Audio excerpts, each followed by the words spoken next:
streaming as well. I am going to officially call this meeting to order at 4 o'clock. Welcome everyone, welcome back to the fall semester. It's good to be here.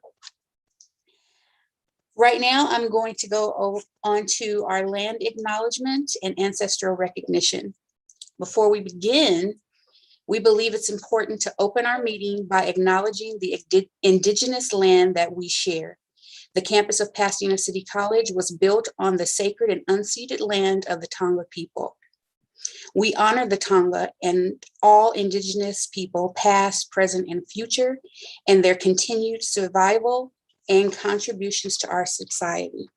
We also honor the legacy of the African diaspora and recognize that this country would not exist without the free enslaved labor of Black people. We share these acknowledgements to raise awareness about histories that are too often erased or forgotten, to recognize our place in this history, and to affirm our commitment to social justice, systemic change, and anti-racism. And I've received no announcements for public comment. So you all should have received the minutes, and I'm going to ask for a motion to approve the minutes.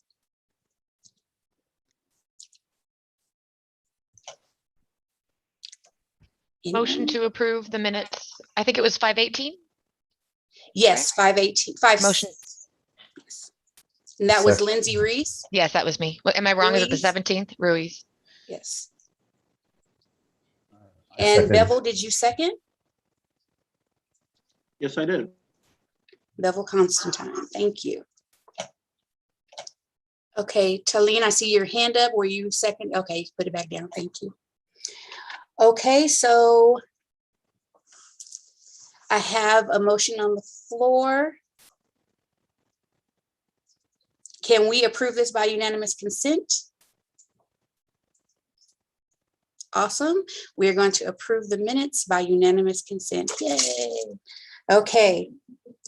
So next on our agenda is a welcome by our president. I see she's in the room, Dr. Erica Androgenis.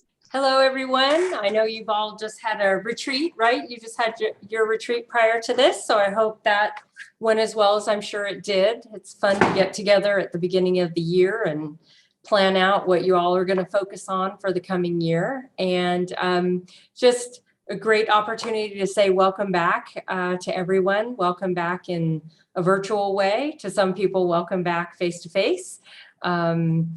And it's been an interesting ride. I think the best analogy is Mr. Toad's Wild Ride, but we are getting there. And it's been great to see faculty and students on campus, walking around and it's so interesting. I think I said this on PD Day, 17 months ago, March 12th, 2020 seems like a whole lifetime ago, where we thought this was just going to be about 4 to 6 weeks. And yet here we are. I just appreciate the fact that everybody is really trying to still come together after all this time and try to do what's right for the institution and for our students. And so here we are starting our second year in kind of an interesting way. And I don't have that much to offer other than we seem to be going okay. We have a board meeting coming up next week where we'll be reviewing the final adoption of our budget. There's a public hearing related to that, which we're required to do by law. And so I encourage everyone to sign in or look online because it's interesting to see. Thanks to the governor and the legislature, we have a really healthy budget.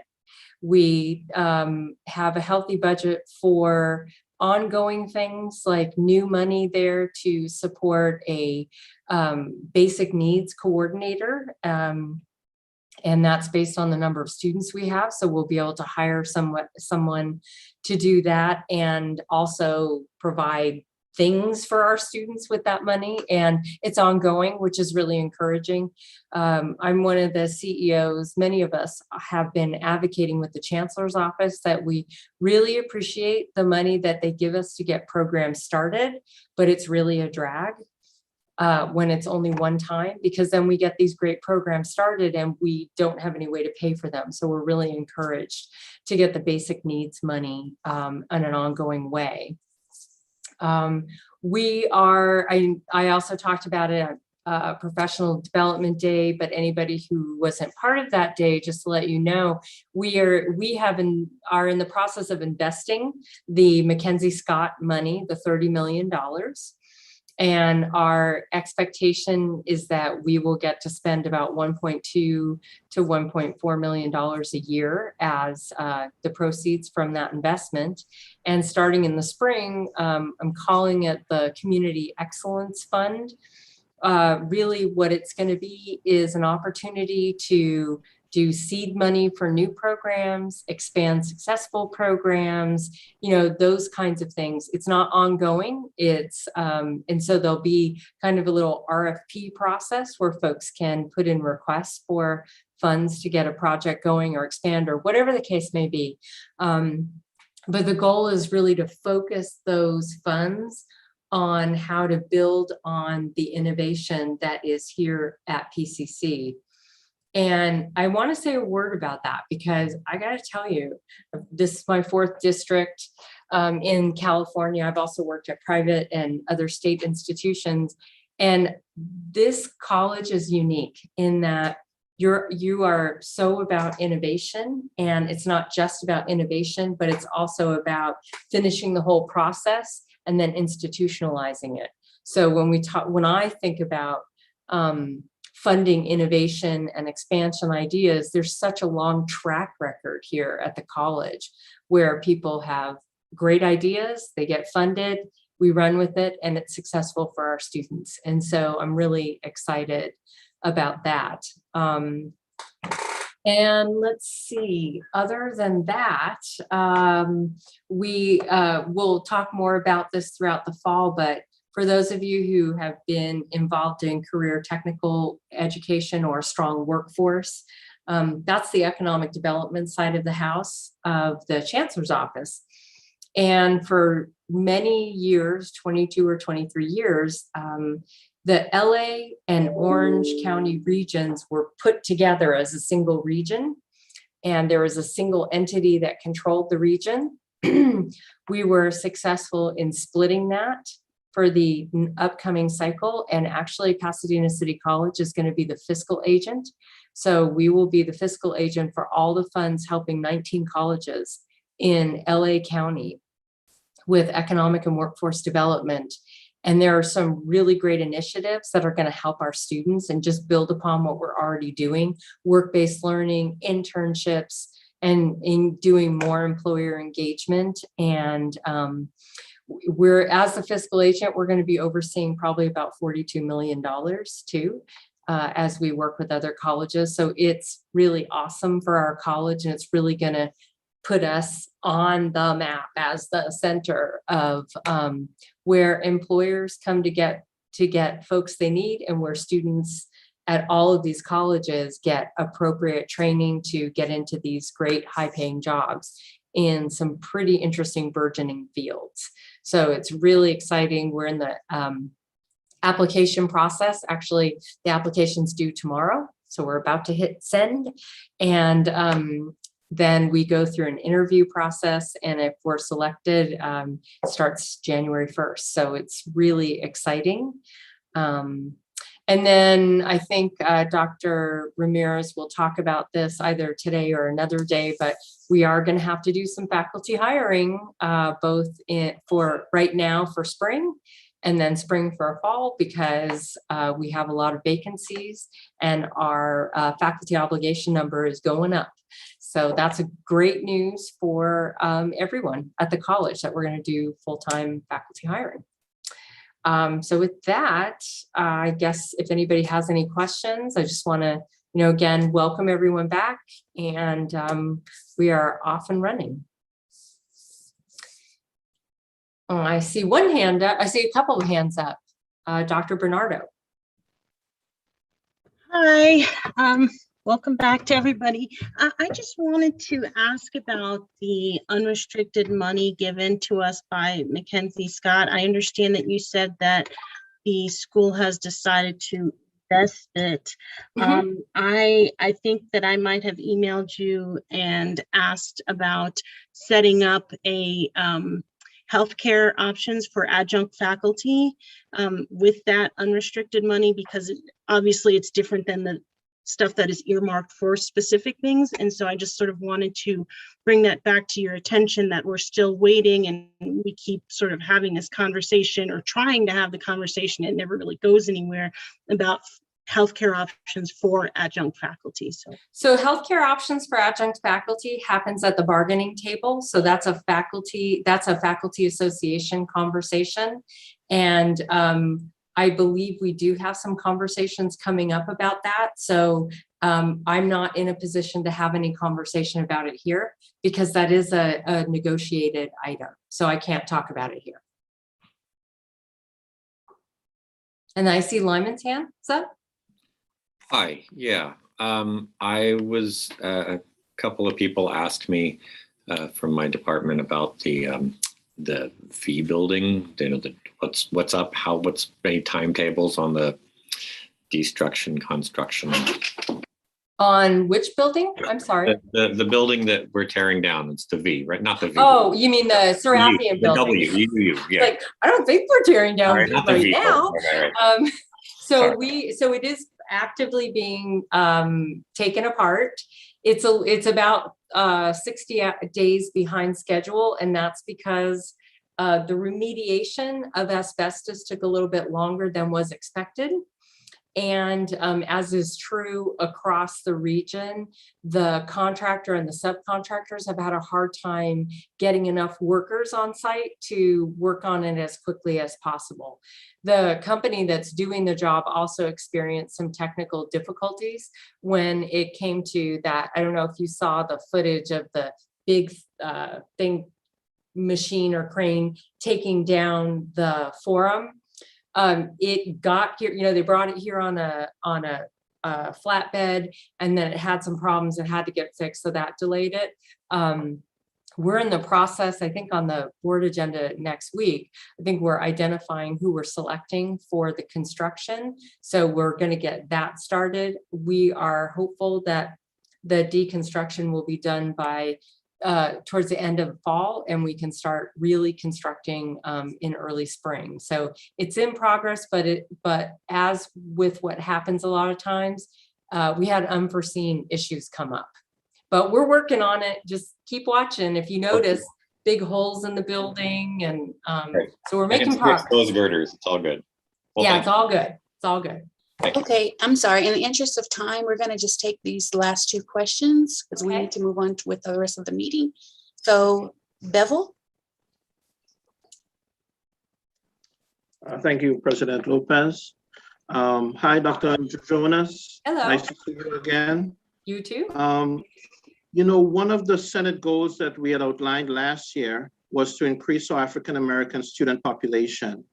I'm not sure what the numbers are for this year yet, but you know, I was really hoping that we can collaborate with yourself, with the Board of Trustees, with the administration, with the union, to have some type of specific initiative to recruit, to retain this demographic. So I'm wondering, do you think it's possible that we can collaborate and work together this year to have a specific goal for the fall of next year? Well, I want to start out by saying that we wouldn't engage the Board of Trustees in an operational committee like that. And actually, Dr. Francoso has been working with a group of folks on this type of initiative. We also have the new division of diversity, equity, inclusion that's being run by Associate Vice President Dr. Kerry Bolin, and the Black Student Success Center, as well as Black Academia, UGMA, several programs are under that division, and there is a concerted effort to do recruitment. And Dr. Olivo could also pass along statistics on all of the outreach that we have been doing to the African American community, including direct calls to students who applied to the college but either only came one semester and didn't show up again, or never even enrolled. And so we've been reaching out to them both in phone calls. We are doing a lot of work, direct work with John Muir High School and their programming. We also are in the process of negotiating, having a HBCNU completion program, bachelor's completion program with Clark Atlanta University at John Muir High School. We are also, Will Sims is also working on clearing out several of the rooms there so we can create a community environment where folks in the community can come and do podcasting and other things as part of our outreach to the African American community. So I think, and I've just said a few things, so I think you'll find that we are doing targeted efforts in order to increase our African American student population. And I believe within a year, if not before, you will see the fruits of that effort. So, I think we could provide updates on how that's going, but I think the work that you're hoping is taking place is taking place. Thank you. Okay. Thank you, Dr. Andrew Jonas, You're for coming to welcome. Great. Thank you, everyone. Enjoy the rest of your meeting, and I hope you got your badges. If you didn't get your badge, let me know, because we definitely want to know who you are, where you are, and what you're doing. All right. Thank you. Thank you. Bye. Okay, next we have our constituency reports, and I believe I saw Mark here for there you are, for the PCCFA. Yes, I am here. Welcome. First off, I want to say it's been a tornado of a summer. And the first thing I'd like to do is I would really like to thank Gina and the Executive Senate Committee and the C&I chairs for helping us get through some of these issues that we've gone through. And having said that, we couldn't have done it without them. Without working together with them, we could not have done that. So I really appreciate that a lot. As you know, we went from 100% reopen to about 20% reopen. And it took a long time. It took a lot of work. It took a lot of effort on everybody's behalf, but we feel that we have gotten to a place where faculty are much safer. We are still working on some protections, and we are still working on some non-instructional issues that we should have tied up this week. Let's see, what else? Tomorrow, we will be meeting with the district regarding the bot issue. If you're not familiar with that, some of you may have been impacted by that. And that's something that we're getting ready to deal with. Also on the agenda is part-time benefits. So that is on the agenda. That will be starting very, very soon. And our first general meeting is September 23rd at 1 o'clock, I believe. And that's about all I have. Thank you, Mark. I appreciate your help as well. Thank you. Do we have an adjunct faculty report? I'm sorry, I see a hand. Before you do that, I see a hand. Go ahead, Lyman. Yeah, Mark, what was the day of that meeting? September 23rd. And will there be I'm assuming it's virtual and there'll be a link sent out? All of our meetings this semester will be virtual, and they'll all be on Zoom. Okay, thank you so much. Yes. Okay. Adjunct faculty. Yes, hi everyone. So the only thing to really report is that we in the Adjunct Faculty Issues Committee will continue to work with union representation to get the health benefits, as Dr. Bernardo had mentioned earlier. It's something obviously that all of you know that we've been working on. I think the conversation and the negotiations hopefully works out this time around, that we finally have concrete options for adjunct faculty. So I'm looking forward to the work with the committee. I do know that we have some individuals who cannot serve this year, so I'll be reaching out to President Lopez to try to recruit some new adjunct faculty and representation on the committee. That's it for today. Thank you. Thank you, Professor Constantine. Do we have a representative from Classified Senate? Hi, Dr. Gina Lopez. This is Nairi. I'm the Vice President of the Classified Senate. Welcome. And just standing in for Audrey Joseph. So we just have a few things to report on. We just finished appointing all of the Classified Senate appointees for our standing committees, such as the District Technology Committee, our BROC Budgeting Committee, Facility Standing Committee, Health and Safety, Institutional Effectiveness, and Student Success. We are continuing to work on our classified code of conduct document or administrative procedures. And that's it really on our side. Thank you. Do we have an associated student rep here today? I know that there was a vacancy for the person who normally reports out. I'll get in contact with them. And Management Association.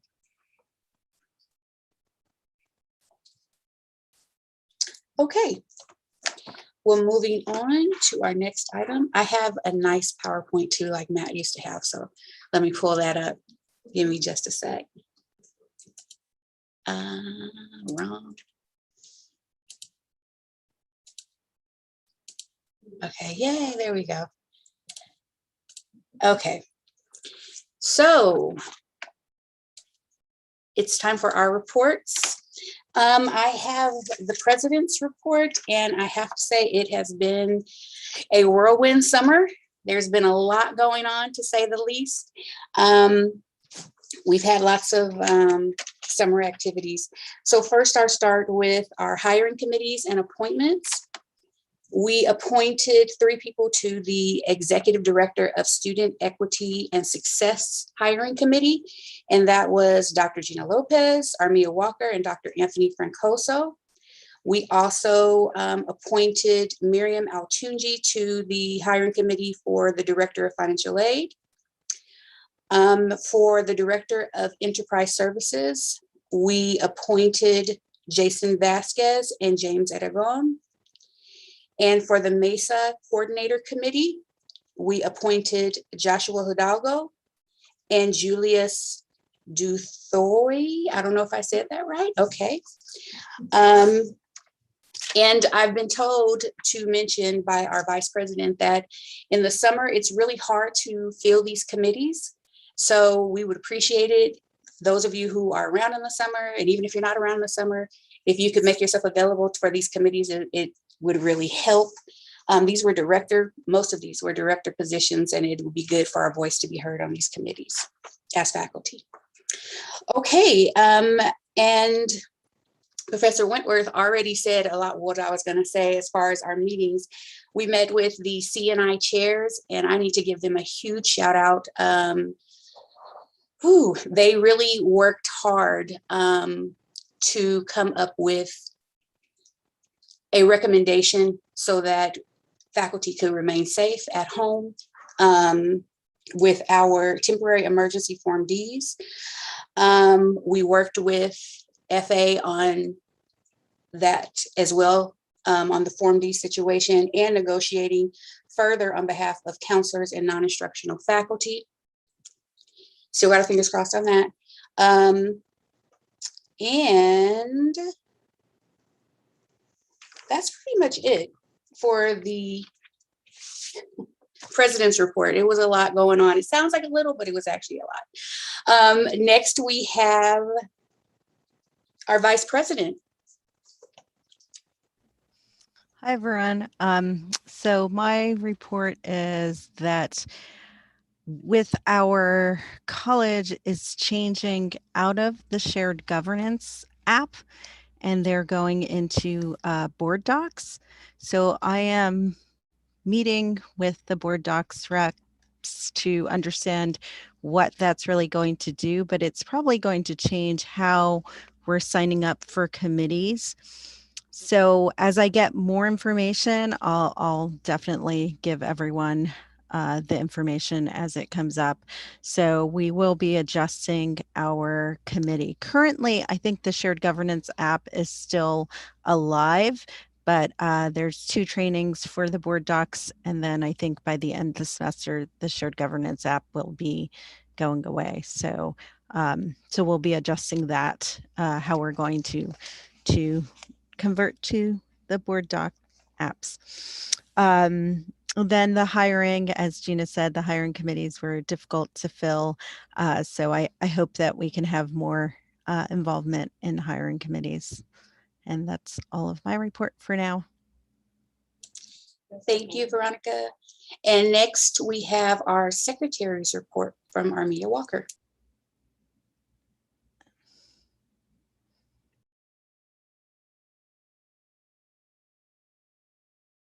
I'm so sorry. I see Dr. Bernardo has her hand up. Go ahead. Hi, thank you. Sorry, I just had a question. So is it still the policy that adjunct faculty are not able to serve on hiring committees? That is still the policy. Okay, can you tell me, because I don't exactly remember, what would be the process to change this policy? Because obviously if you're having trouble finding people to serve on hiring committees and there are adjunct faculty willing, this just increases the pool of people. It would have to change at an AP, would have to change the hiring APs. I'm sorry, I don't understand what that is. Oh, there are the AP are the process documents for how hiring is done. So it would have to be our policy documents that would have to be changed. Is that through the academic senate or through another entity? It could start with academic senate, but then it would have to go through shared governance for Got it. those hirings. Mm-hmm.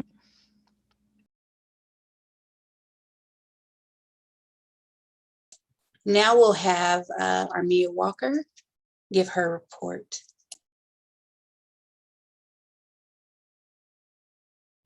Hello, everyone. My report is going to be very brief. And just to echo what Dr. Lopez said, we were in a lot of great meetings over the summer to make sure we were working hard over the summer. We were not a lame duck committee. All 4 of us pitched in heavily. And so we just wanted to let you know that. And as far as what I have to report, if there are any new reps or changes to the rep in your area, please email me. I'll put my email in the chat and just let me know so we can have an up-to-date roster. That's all. Oh, and for my sake as secretary, please wait to be recognized. If you have a question, please wait to be recognized by Dr. Lopez whenever any questions are asked. Thank you. Okay, thank you. Next, we have our treasurer, Professor Sheila Rose. Thank you so much, Gina. I'm just going to share my screen really quickly. For my treasurer's report, I would just like to read into the record our current balances for our academic senate accounts. You can see that our business savings account is at $21,056.58. Our basic business account is $2,005.66 for a combined balance of $23,062.24. That is most of my report. The only thing I would like to remind you of is also on our Academic Senate website, we have the contribute button. There's a big red contribute button on the top right, and that allows you to give your regular donations to either the Academic Senate Student Scholarship Fund or our regular ongoing operational fund. So please do, if you're not already contributing, go there and contribute. Thank you. Okay. Oh, I got some feedback. Okay. So we're going to go on to new business.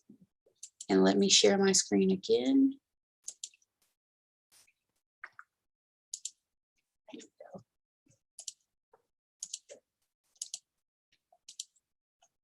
Bear with me, I'm new at this. Okay, so next we have Crystal Colaros, who's going to talk to us about AP and BP for, 4230 and 4260. Go ahead, Crystal. Yes, thank you, Dr. Lopez. I bring these two forward to the Academic Senate. 4230 is grade appeal and 4260 is prerequisite and co-requisite. Obviously, these are the purview of the Academic Senate. I've made some recommended languages for the BP. I've made none for the AP, but they are both 13 years out of date. So I would appreciate it if the Senate could review these, provide input, changes, updates, whatever you think is necessary, and I will take them forward to you through the rest of the shared governance process.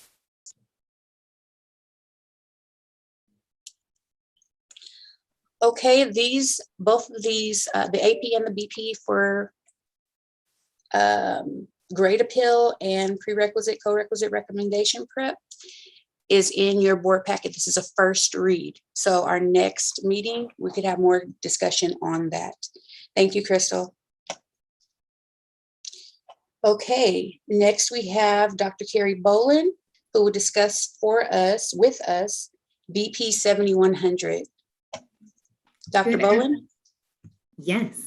Good afternoon. Thank you, Dr. Lopez, and thank you for the opportunity to kind of share this with you all. In my efforts to kind of peruse and see what we have in the form of anti-racist policies, anti-discrimination policies, I came across BP 7100 in collaboration with Crystal and found that it hadn't been updated since 2014. So it was in major need of a refresher. So I'm hoping that you all can take a peek at this. It's in the shop of human resources. But again, in our effort to, be consistent with the language that we're using now, especially, in and around our charge in regards to being an anti-racist campus community, you'll notice some shifts in language there. The last piece of it is I'm hoping to co-create an AP to sort of marry alongside this BP. So that is in the works, and I welcome your thoughts, comments, and feedback on that as well. Again, this was in this BP 7100 was in your board packet. This is going forth as a first read. And again, we'll have more discussion on it at our next Senate meeting. I see, Tylene, your hand is up. Actually, it has to do with first read. Does that mean we're not having any discussion today on these and just hold off on for next time? It's cool. We can discuss it now if you'd like. Well, it's your agenda, so I don't want to. I just have a couple of questions as I was reading it, so we can hold off. I don't mind until next week. I have my notes. Which one did you have a question on? AP 4230. Okay, is Crystal still here? No. I think we lost Crystal. It's cool. Next week. If I could know the question, I could write it down and take it back. Oh, thanks, Dr. O. I mean, I have a few just in terms of language and being more inclusive, but that's not really it. One of the things about procedures, because a lot of it is about, student contesting and things like that, it has to do with the instructor. But two things. One, what happens if the instructor is an adjunct and no longer works on campus afterwards, because that happens. What if the faculty member retires? So what's their obligation at that point? And then also, in terms of if it's a summer, right? So it's a spring course and then the student's trying to do so in the summer, and faculty member, it's a 10-month contract. They don't have any obligation to check email or do anything, whether they're full-time or adjunct. So how does that happen? Because the policy provides really strict guidance of number of days. And so how does that happen in those situations? Those were my big questions. Because I say this because as counselors, we get a lot of those. I'm trying to get a hold of my faculty member and I can't. And I'm like, well, let me explain why. And that's okay. So I'm just curious if there could be actual language about that being really specific. And I apologize, Tylene, I didn't see your hand until after Crystal bounced. Oh, okay. I see your hand though, Lyman. Go ahead. Yeah, this is addressing what Tallene just said. What currently do we do if someone retires or passes away or moves somewhere else? What do we do in the grade appeal process? What have we had? Is it possible that it could be the policy that upon retirement or moving, no longer working here, that you sign over the what would be the word? The sort of ownership of the grades to the department or whatever, and it becomes the duty of the chair to check out a process? I don't know. I don't know what the issues are with this. I wouldn't even want to begin to think about what the issues are with this, but what do we do now?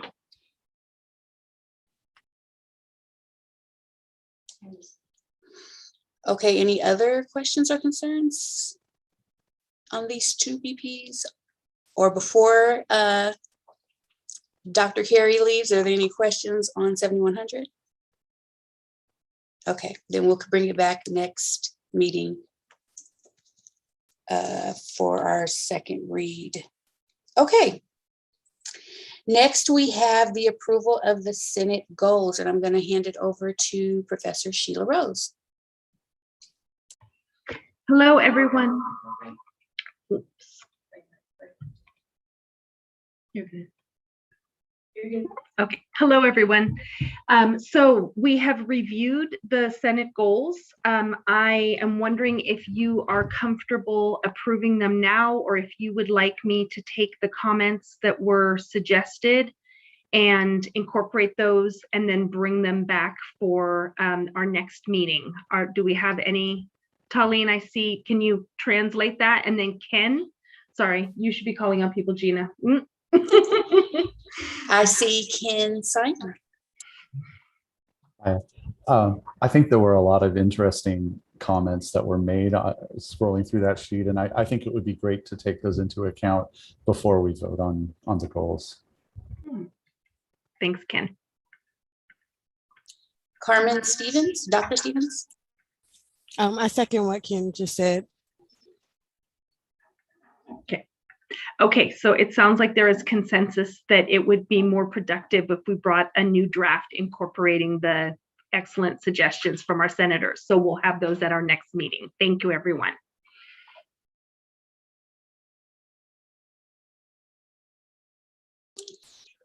I see your hand, Professor Constantine.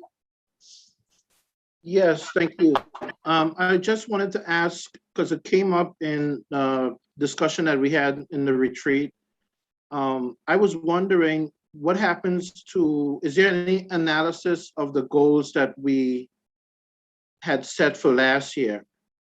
And is there any going to be any discussion about our ability to meet those goals? And I know we have a new set of goals this year, but I was just curious as to whether we do need to have a discussion about our ability to achieve the goals from last year, and should we be doing anything this year to continue trying to achieve those goals? Thank you, Bevel. Okay, so we, the Senate executive did look very carefully at our goals from last year, and Bevel, I know that the goal that you proposed last year about increasing our African-American student population is very important to us. So what we did is we looked at the 10+1, right? What is the purview of the Senate? And we thought about what were the goals that are within our purview that would be able to actualize that goal. So that is why we have brought forward changes in curriculum, new student learning outcomes. So we want to make sure that we are creating the kind of college that is here to serve our historically marginalized students in the best possible way. So it is not that we are ignoring or erasing that goal, it's that we are taking that goal and operationalizing it in the 10+1 that is the Senate's purview. So thank you so much for that question. Yeah, and thanks for the clarification. Appreciate it.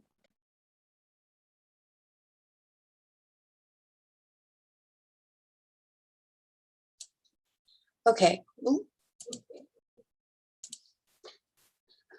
Okay, so we're going to move on to our information items, and we have an update from Dr. Olivo. Hi, everyone. Happy fall and happy first Senate meeting of the semester. It's really great to see you all. I did want to share one piece of information that you've heard from me before about, and that is our Lancer Care Center, which Dr. Carmen Stevens leads. And I wanted to thank her for creating a new website that houses all the info that we hope is going to make it really easy for all of you to share with students. And so if you would please help our students utilize the Lancer Care Center.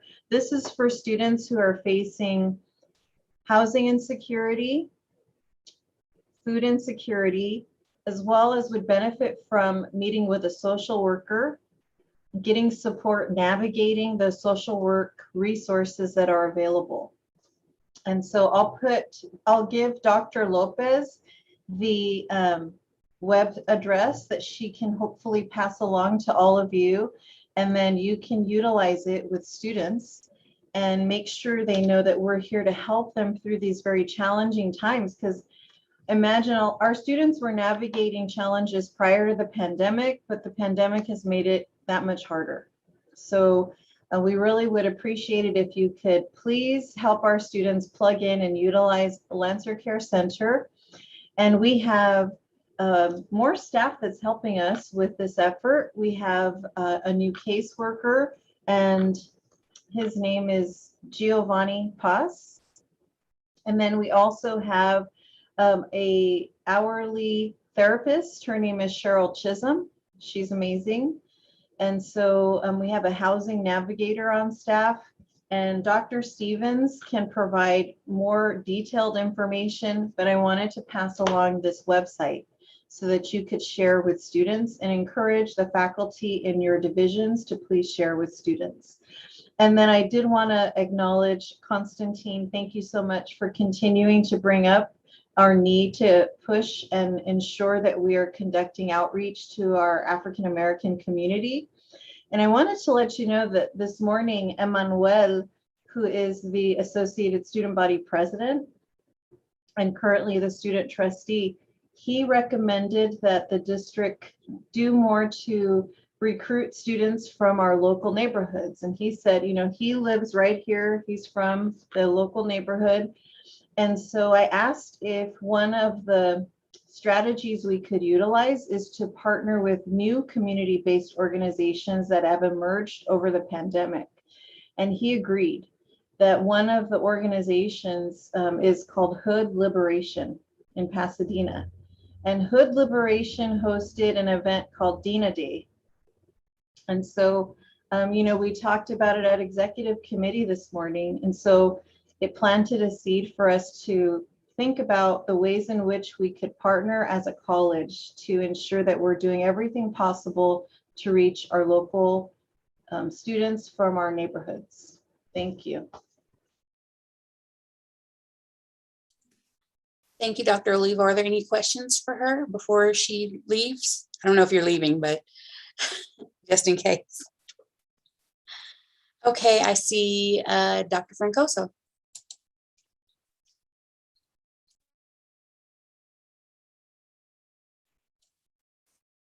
Did you have a question, Dr. Francoso?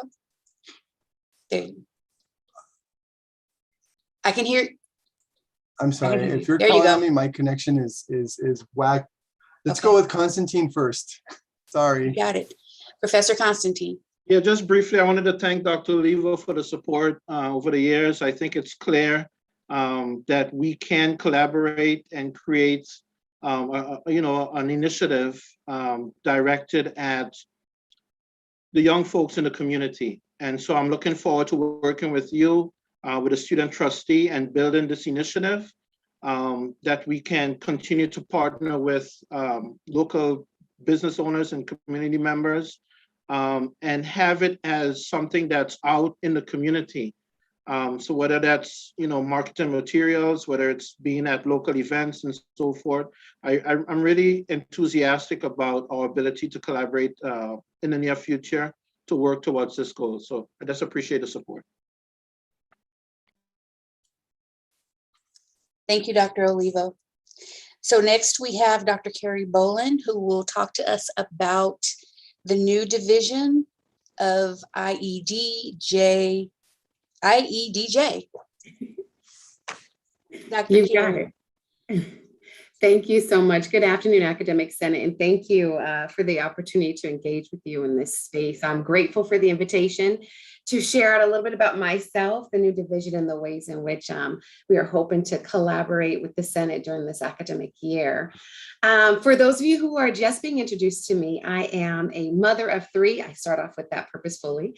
A wife to a Detroit Lions fan, so sad, and a two-time Trojan alum and adjunct faculty member of USC's Rossier School of Education Master's Program.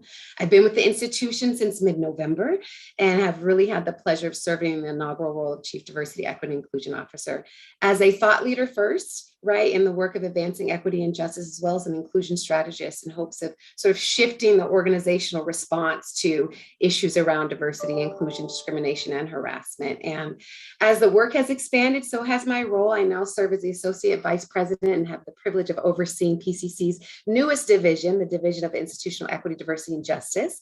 The division is focusing on a few different areas, in particular, student equity and access, teaching and education, community outreach and engagement, and bias, discrimination, harassment, and compliance. So in short, we are really here to serve as a resource for stakeholders across campus to provide leadership, accountability, and partnership in integrating equity, inclusion, and diversity into all aspects of, college life here at PCC.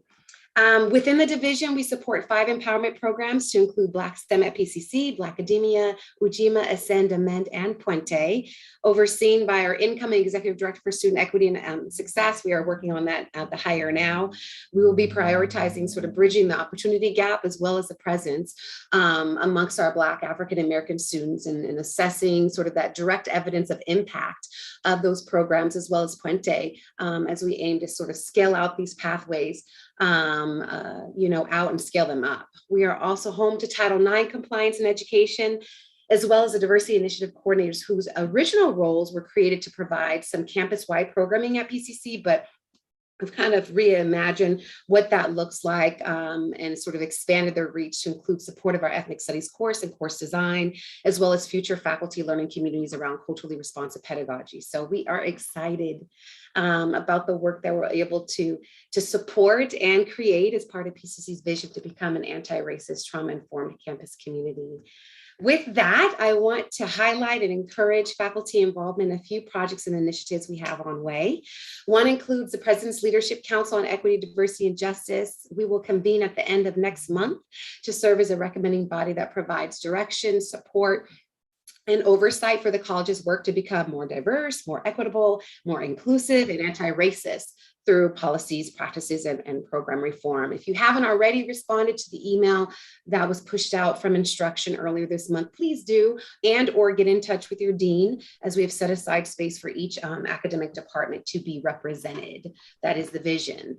Our division, in collaboration with Human Resources, is also overseeing the Equal Employment Opportunity Advisory Committee. It's really being positioned to assist in developing and implementing the district's Equal Employment Opportunity Plan, also to help formulate and recommend activities to promote diversity, inclusion, and cultural responsiveness throughout the district, and promote community relations in the area of diversity. So the composite of that group includes 3 faculty members. So if you are interested in joining that committee, please inform Dr. Lopez. By the end of this week would be ideal, as we're looking to finalize that group that will meet quarterly over this academic year. So just 4 times. The first meeting takes place September 22nd, 12:30 p.m. to 2:30 p.m. And that invitation also includes the dates for those subsequent meetings to follow. I'll close out with a couple more opportunities. One is in creating a diversity council within each academic division. That is the vision in the college's efforts to create DEI readiness at the local level. We really want to begin creating those sort of accountability structures, right? And the support structures within each academic department that point to the nuanced areas of need, right? Natural sciences may be dealing with and are dealing with different equity gaps than that of the English department, for example. So creating a team of faculty that represent that critical mass of the programs within the division to understand DEI dynamics in the division and then work to develop a plan for the division that builds DEI as a leadership competency within the department, as well as fostering a department-wide culture of inclusion, I believe will move that needle forward. And I am hoping to work with the departments and program leaders who are most interested to share in that vision and support you in that work. If any of this is like moving you a bit, and or you're just interested in learning a little bit more about it to bring back to your academic divisions, please reach out to me. I really want to be able to just kind of share out sort of where that support will lie as it relates to the division, walking alongside you to create, an action plan towards implementing this initiative. So, and the idea is that, that work that's being done sort of on that division level kind of like, bubbles up to the work that's being done at the President's Leadership Council level. And then we have some of that cohesion, that continuity, and some of that collaboration that we're looking, really to engender here at PCC. The final piece is the professional certification program. I hinted at it during Professional Day. Flex Day, working title certification in leadership in equity and diversity. I'm wanting to build out a program that helps faculty in particular to build an awareness of how racial inequity has shaped current day practices within education, locally, nationally, and globally. Also to reflect on and address personal biases that influence pedagogy, to help obtain practical skills to achieve change and drive equity and inclusion within the context, that being the classroom, right? And using tools such as the racial equity framework to help do so, and to assist in creating an equity plan to improve racial equity outcomes within your classroom spaces. And that's all for us to, be a part of that culture shift, right? So I'd like to also do that alongside you all to think through the sort of logistical pieces associated with the professional certification program, how many hours, how many units, and so forth, even some of that course content.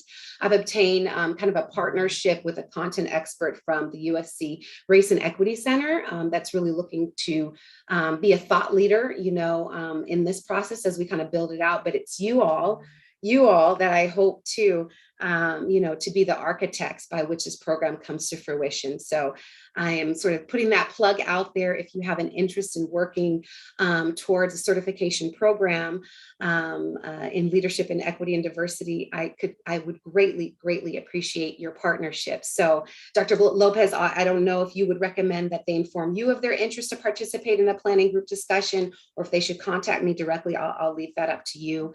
And then we'll close out with just thank you again for your time, and thank you in advance for the work that we'll do in partnership this academic year.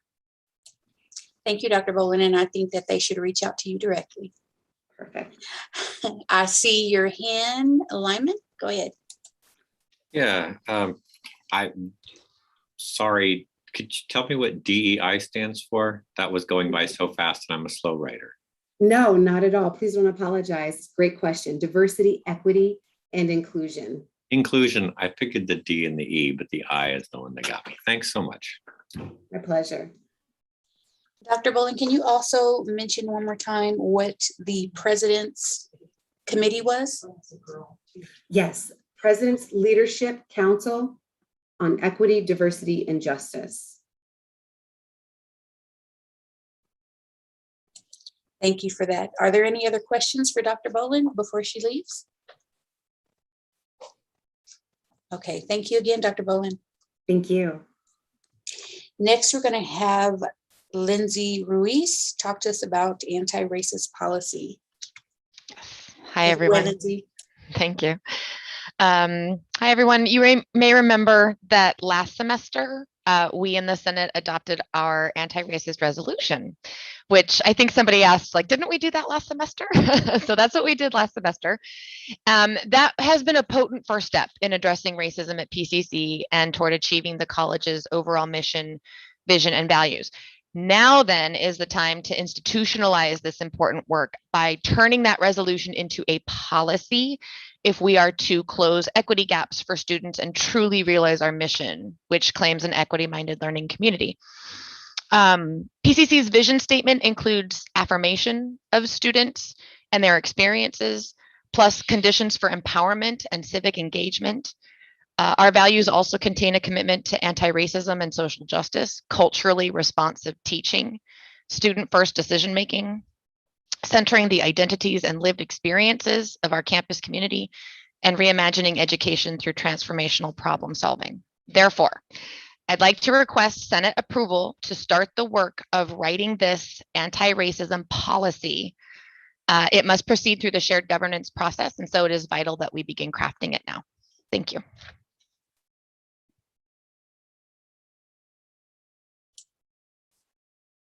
Thank you, Lindsay.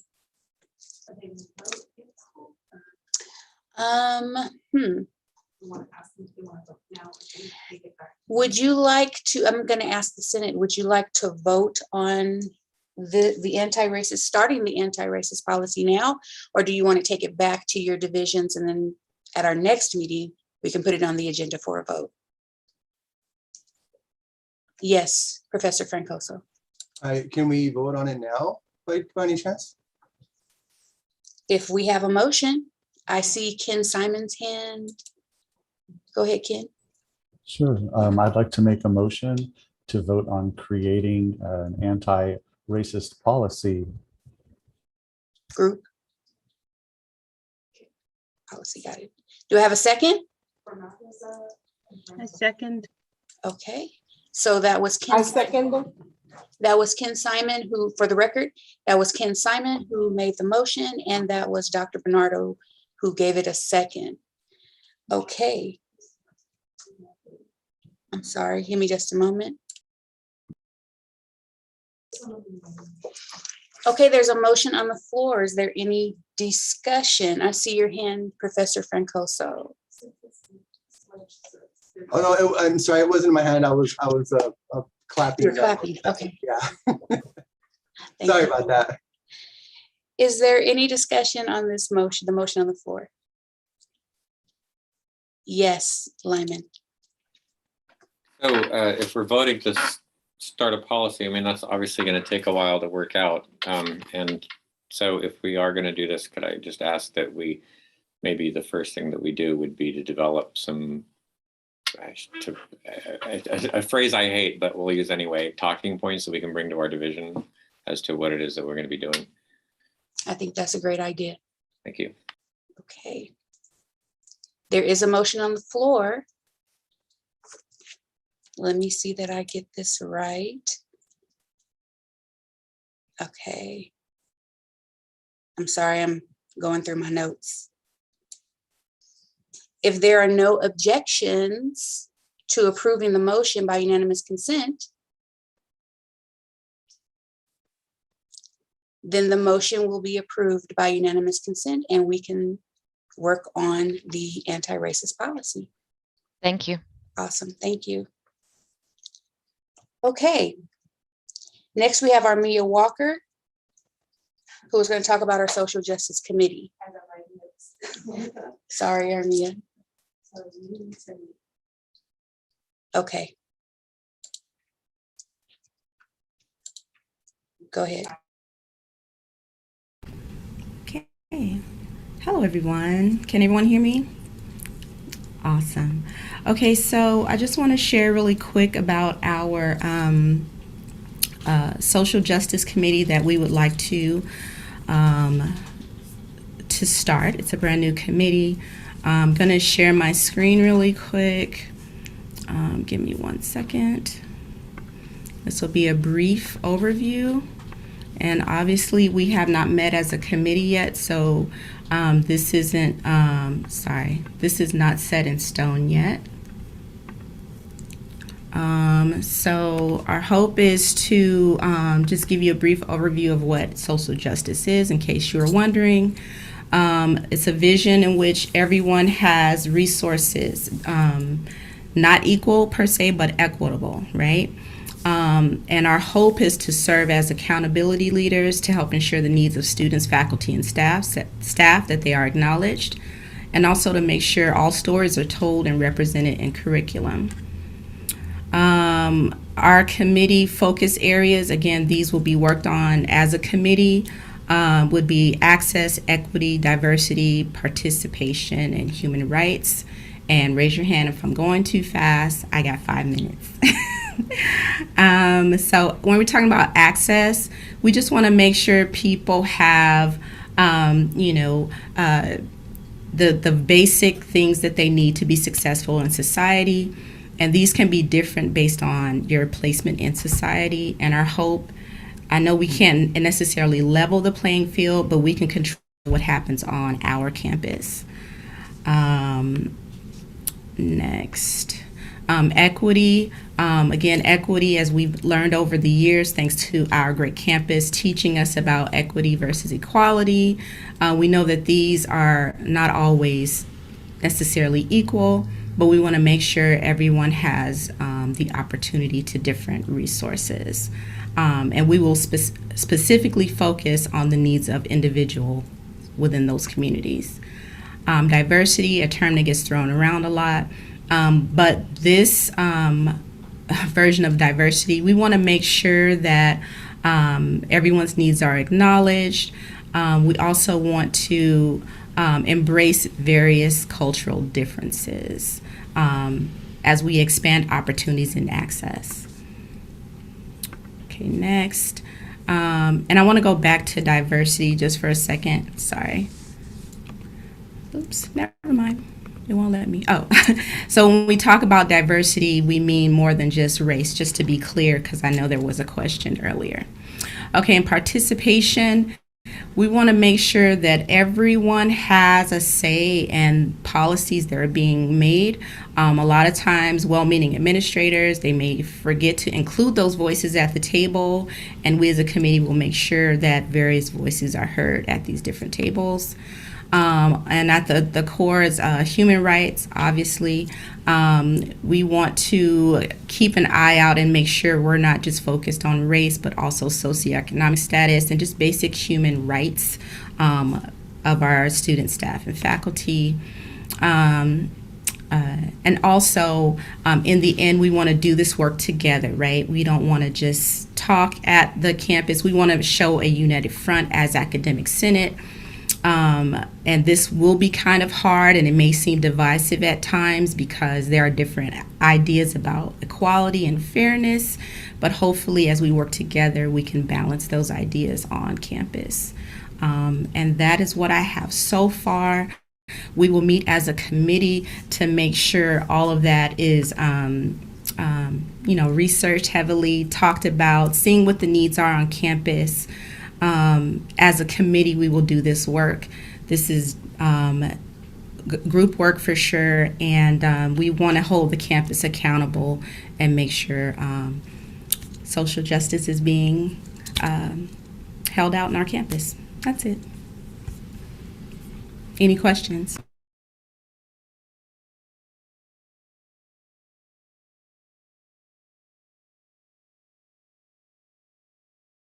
Okay.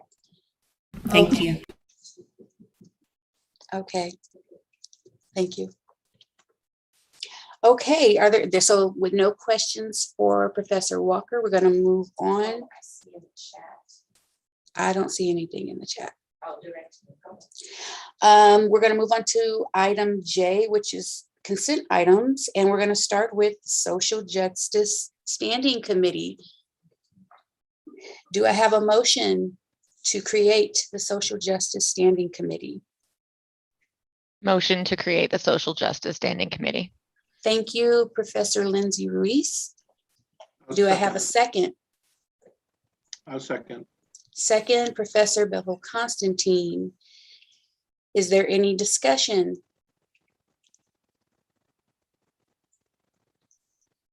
Okay. No discussion. So if there are no objections, I'd like to approve this by unanimous consent. Are there any objections? Then the motion is approved by unanimous consent. Congratulations to the Social Justice Committee. Next, we talked last year about having a GE Standing Committee. We want to make it official for the General Education Standing Committee. Do I have a motion to create the General Education Standing Committee? Jeff Hupp, welcome.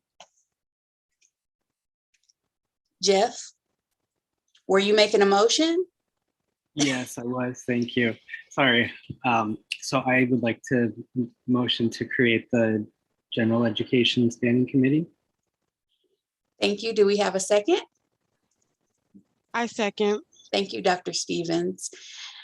Is there any discussion on the motion on the floor? And that is the creation of a GE Standing Committee. Okay. I see no hands. If there are no objections, I'd like to approve this by unanimous consent. Are there any objections? Then the motion is approved by unanimous consent. We have a GE Standing Committee. Yay. Okay. So now we have to vote on subcommittee members. And I'm going to ask that according to your agenda, if you could read over your agenda, if we can just lump all of them. John, tell me if I'm doing something wrong. If we can lump all of them into one vote. Are there any objections to that? I'll go over the names just in case. Jeff Hupp, Social Justice Committee. Talene Serapian, Social Justice. Desiree Zuniga, Social Justice. Dr. Paul Price, Social Justice Committee. Dr. Carmen Stevens, Social Justice Committee. Bevel Constantine, Social Justice Committee. Dr. Amy Bidmeshki, Social Justice Committee. Rohan Desai, Social Justice Committee. Lindsay Reese, Social Justice Committee. Juan Pablo Carrion, Social Justice Committee. Anthony Francoso, Social Justice Committee. Jeff Baja, Social Justice Committee, and Armia Walker, Outcomes Standing Committee. Are there any objections? Hearing no objections or seeing no hands raised, I'd like to approve these folks for membership on these committees by unanimous consent. If there are no objections, which there weren't, the motion is approved to approve these committee members to their respective committees. Yay. Okay. Moving on.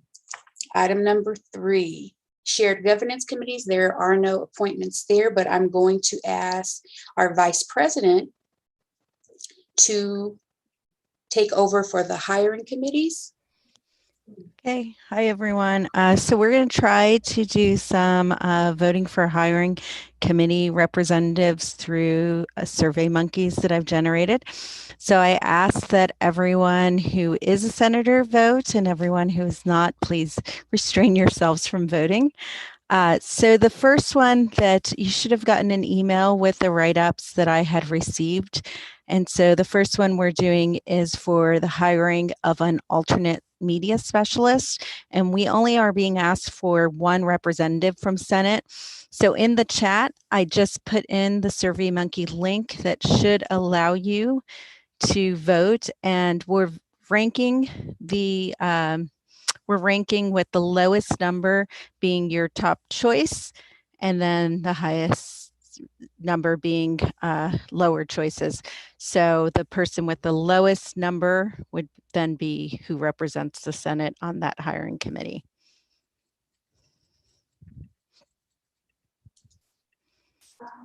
So you want us to do that now? So you should use, yes, the link, sorry, thank you. You should use the link to vote now. And then as people are voting, then I'll be able to see. And then I asked for your email because through rules, we're supposed to know what votes were given.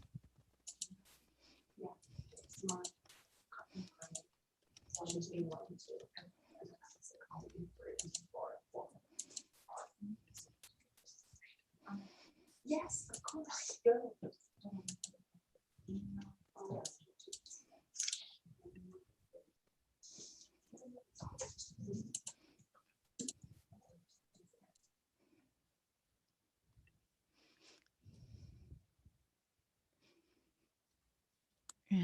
And I will. Tarlene, I see your hand. Yeah, is it, I just want to double check that it's intentional, that there is no write-up for Dr. I just did not receive one. Got it, okay. Yeah.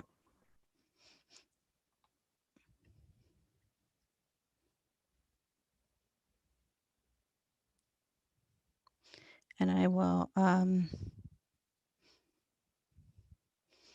so I will share my screen with what I'm seeing for results currently.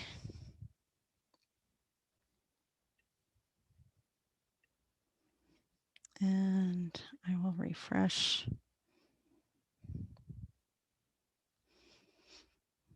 So currently we have 14 senators who have voted. 16.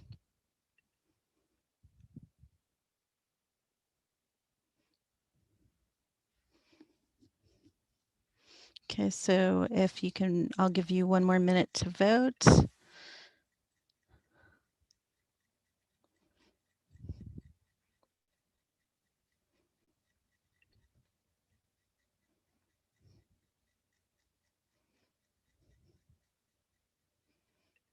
Do we have an idea of how many senators are present?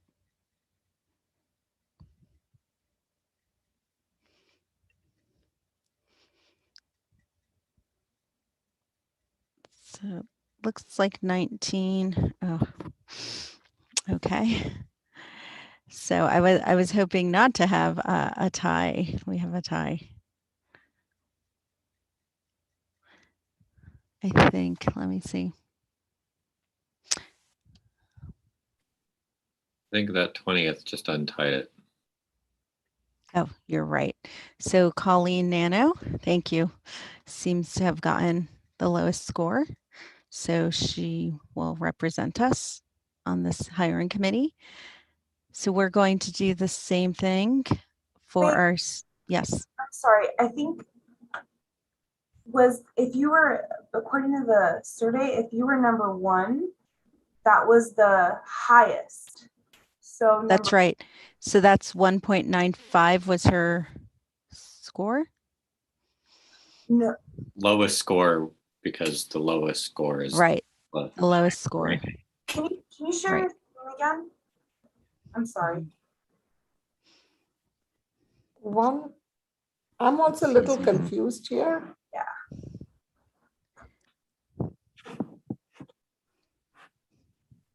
Oh, shoot. Let me stop.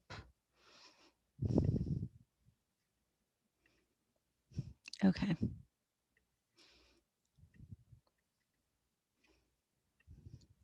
So the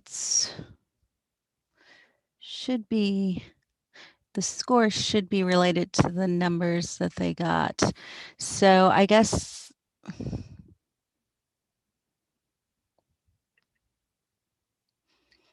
I was thinking that this average was telling us it should be a weighted average for what was gotten, right? So that would be 10 plus, I'm just counting them up.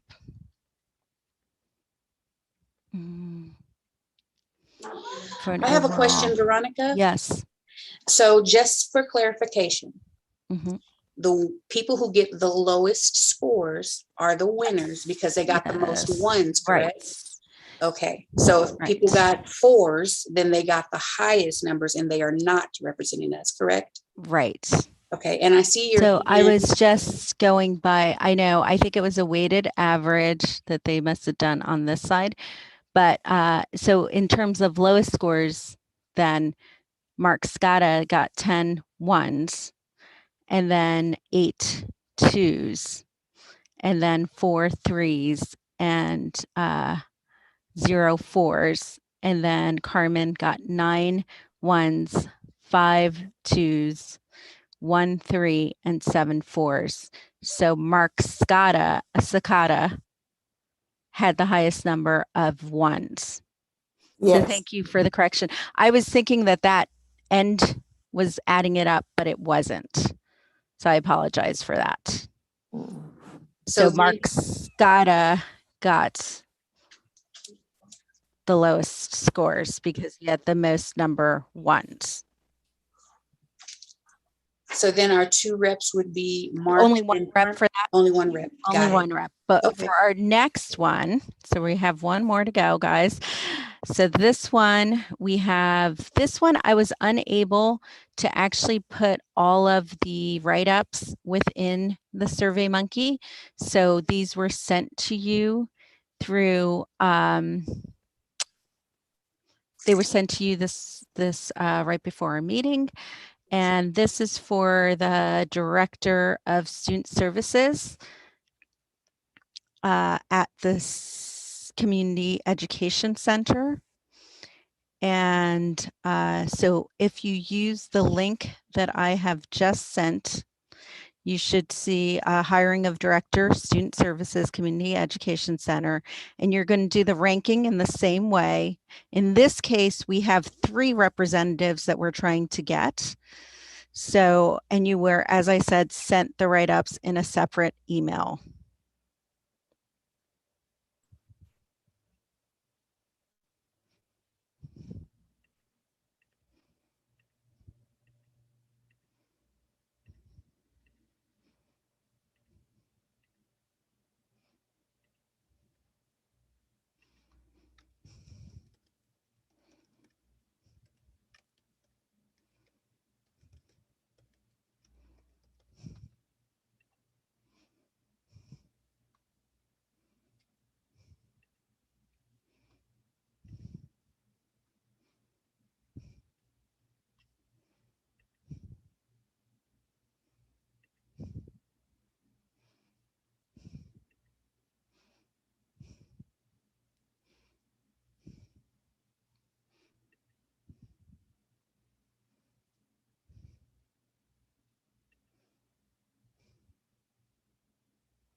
So I will share.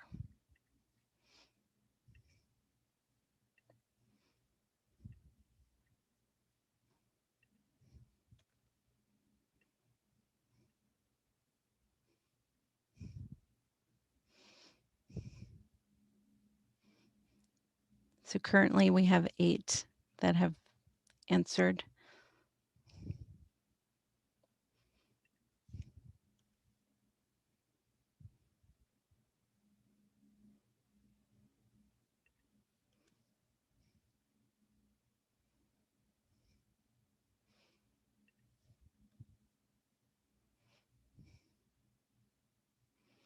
$12. We had 19 on the last one. So hopefully we can get to 19. 13.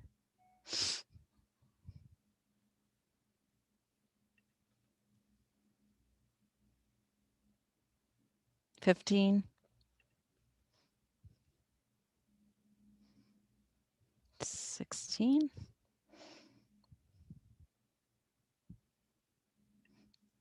Okay, 2 more hopefully. 18.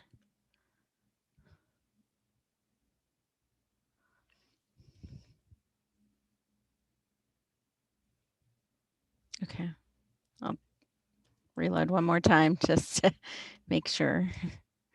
Oh, we got 20.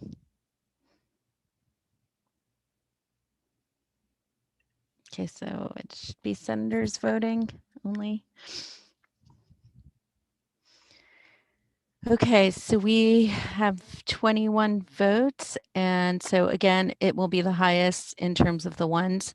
So Thea clearly has the lowest score. So Thea will be one of our representatives. And then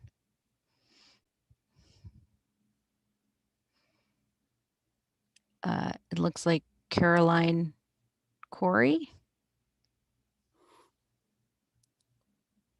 I'm wondering if I should do the math on this.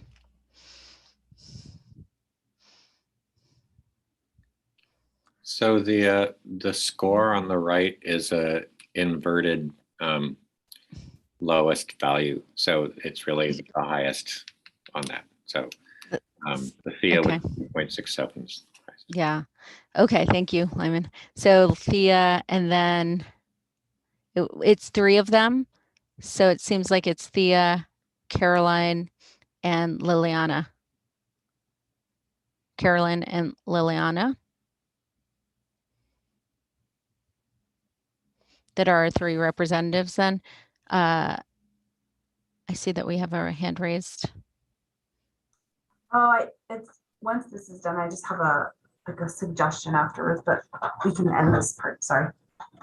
Okay, so the three representatives looks like they'll be Thea, Liliana, and Carolyn.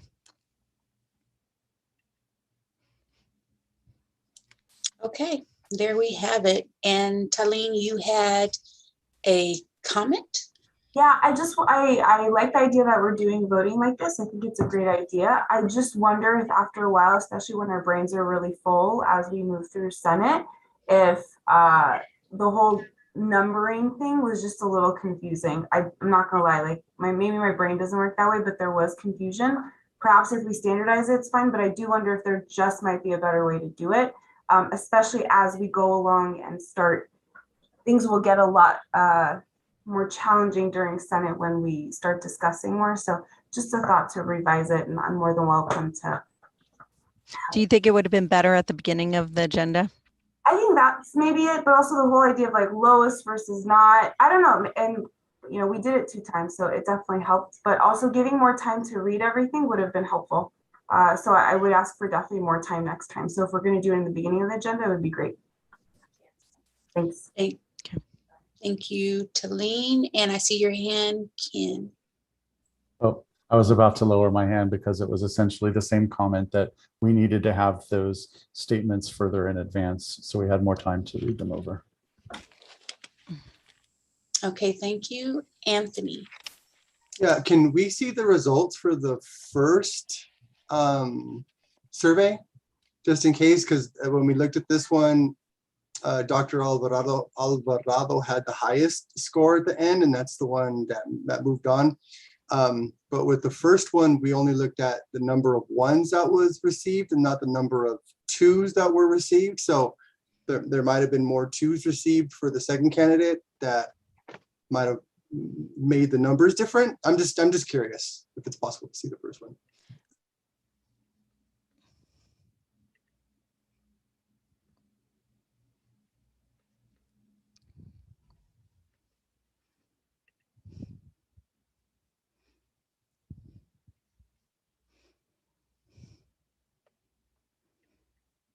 I'm just getting it up.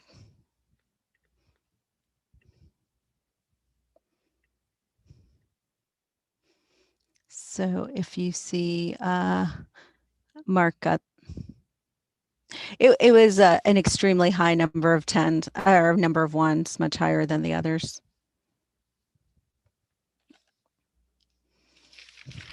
Thank you. Yep.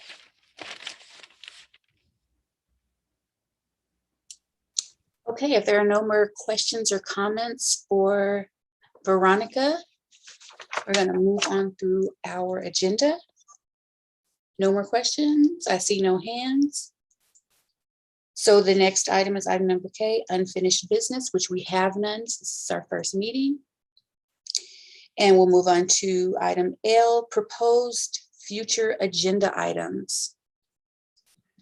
We actually have a number of agenda items that we're taking from this meeting.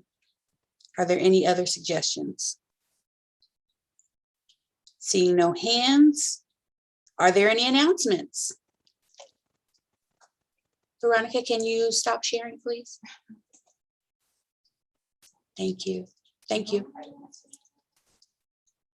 Lyman?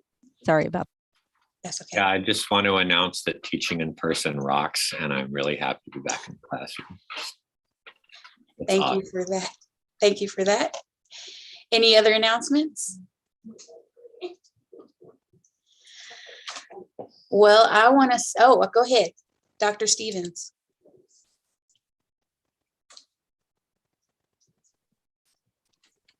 Sorry, everything's working a little bit slowly for me today, so I was trying to unmute. So thank you guys for your patience. I just wanted to touch back on the topic that Dr. Olivo shared today regarding Lancer Care and our website being up. And I just wanted to say we're really proud of having our website because it makes the information more accessible for more students. And that on the website, it shows students how to contact us via phone, via email, and via the raise their hand feature in PCC Connect. And it also tells you faculty how to refer a student through PCC Connect. So even if you haven't used PCC Connect that much or haven't made a referral, it will walk you through the steps. And so you can refer a student. I did want to say with making a referral to PCC Connect, yourself and the students will get an email notification letting them know that the student was referred and that we received that referral. So I just wanted to say that. Thank you. And here is the website for the Lancer Care Virtual Center. Thank you so much. So the spot where is the where it says request help is where a student can complete our self-interest referral form.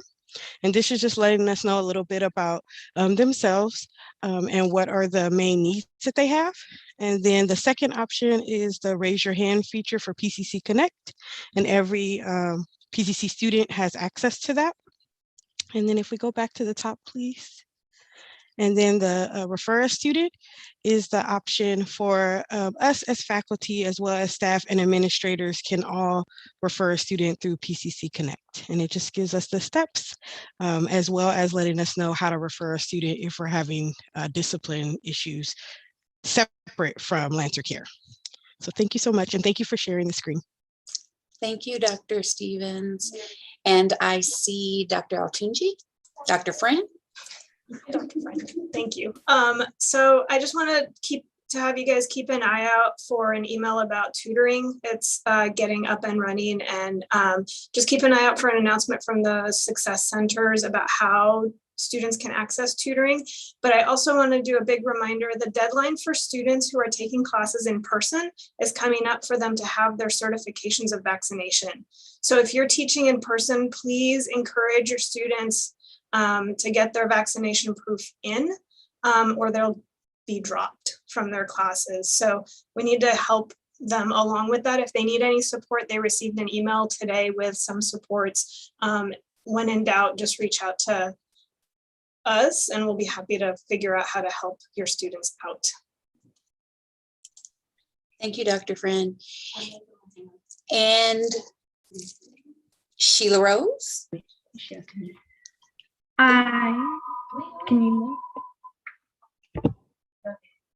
I would just like to congratulate Dr. Gina Lopez on an amazing first meeting. Thank you, Dr. President. That's funny. Oops. That's funny. I actually was going to thank the Senate for helping me get through this first meeting. It's been a pleasure, and I'm sure we'll have a whole lot more of these. Oh, we actually are going to have a whole lot more of these.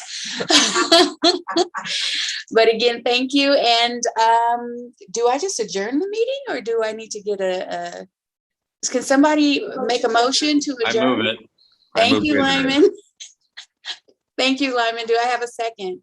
I'll second it. Thank you, Bevel. We are officially adjourned. Thank you all. See you in 2 weeks. Bye, everyone. Great job, Dr. Lopez. Great job, new executive leadership. That was an amazing meeting. I look forward to working with y'all for the remainder of the year. Of course. Thank you. Thank you. Thank you, Gina. Thank you, everyone. Thank you. Thank you all. Thank you. It was a great meeting. Thank you. You guys did a great job. Thank you. Thank you, Carmen. Okay, I think are we meeting in person tomorrow or on Zoom? well, we'll be here. Okay.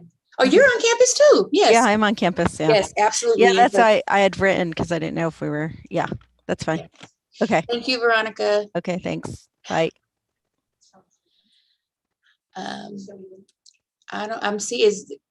I think we're good.